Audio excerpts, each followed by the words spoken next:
زمنها جاية جاية بعد شوية، جايبة لعب وحاجات، جايبة معاها شنطة فيها وزة وبطة بتقول وك وك وك.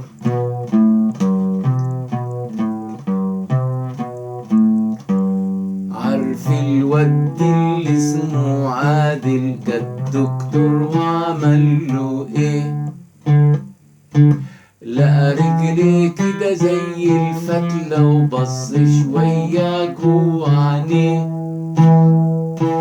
راح مديله حقنة كبيرة. عارف اداله الحقنة ليه؟ ما بيشربش اللبن الصبح وكل اصحابه ضحكوا عليه، وهو من يومها شرب وبيكبر واتربى العضل في ايديه. ماما زمنها جاية جاية بعد شوية، جايبة لعب وحاجات، جايبة معاها شنطة فيها وزة وبطة بتقول وك وك وك. أحمد برضو إيده مربوطة وعارفهم طول مخصمة، كان بيحب تملي يلعب بالكبريت ويشيله معاه، وفي يوم جاب كام عود ولعهم. أخته بوسي كانت شايفاه، راحت النار ملهلبة ايده لسه ايديه الاتنين وجعاه، وهو من يومها لا بيتعفرت ولا بيشيل كبريت وياه. وسعاد قبلها ضربت منها خالص خالص من شهرين، ما بتحفظش الدرس وتكذب وكمان ضاع منها كتابين، وبتتشاقى جوا الفصل كان ترتيبها 20. لما ذاكرت وبقت حلوة مقابلة خدتها مع الشاطرين،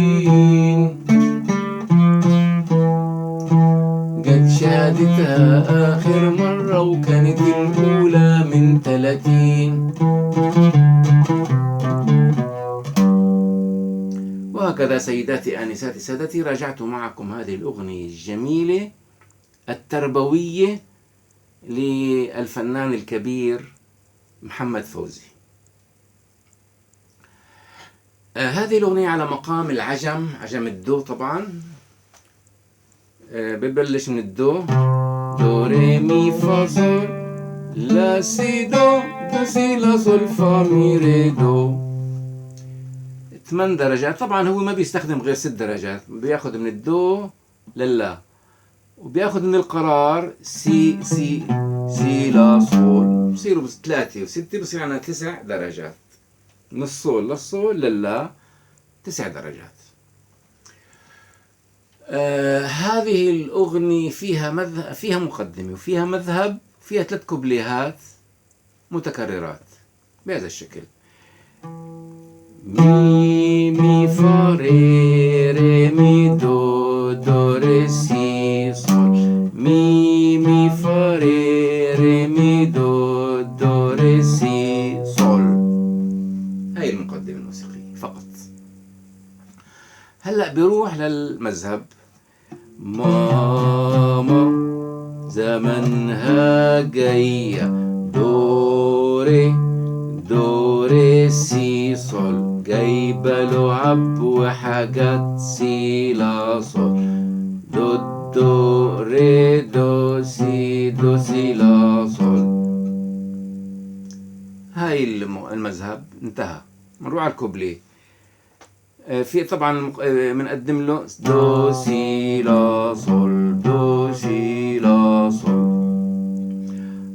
عرف الود اللي اسمه عادل جد دكتور وعمل له ايه؟ دو ري مي فا مي ري دو ري مي فا مي ري دو ري ري. هاي أول جملة. الجملة الثانية لا رجلي كده زي الفتلة وبص شوية جوا عينيه ري مي فا صول فا مي فا ري دو ري مي فا مي ري مي.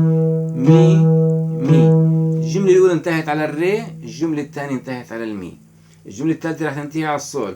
راح مديله حقنة كبيرة صل صل صل صل صل صل صل مي ري مي فا صل صل.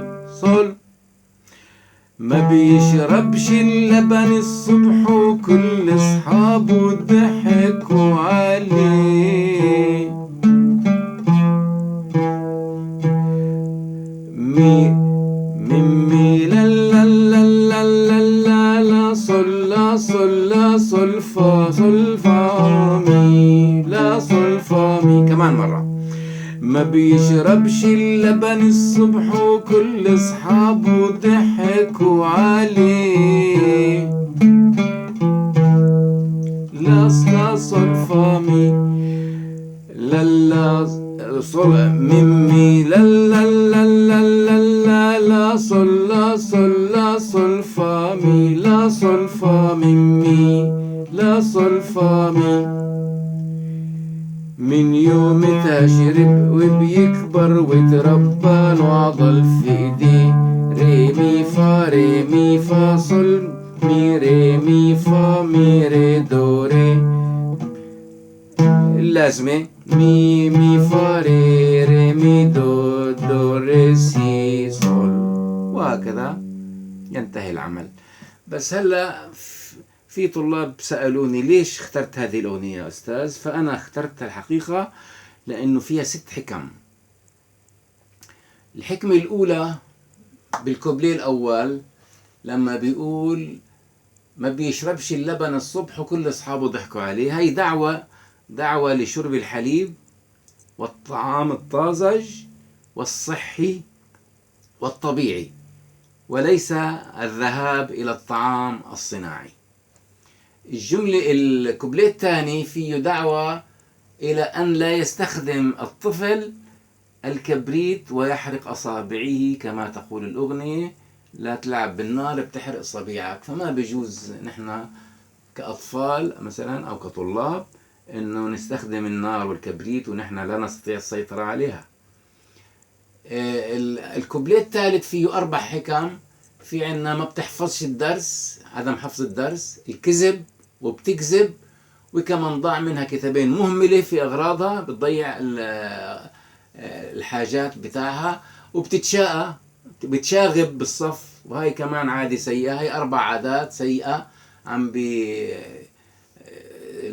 الأستاذ محمد فوزي عم ينصح الأطفال إنه يتجنبوه، ولما تجنبت هذه الأشياء جت شهادتها وكانت الأولى من 30، طلعت الأولى على الصف. وشكرا جزيلا. هذا دليل على أن الموسيقى هي تربية، وممكن نحن نستخدمها تربية ومفيدة للطلاب وللمجتمع وللناس وللأطفال إذا ما أحسن استخدامها. أما إذا أسيء استخدامها فالعيب ليس بالموسيقى، العيب بالأشخاص اللي بيستخدموها. وشكرا.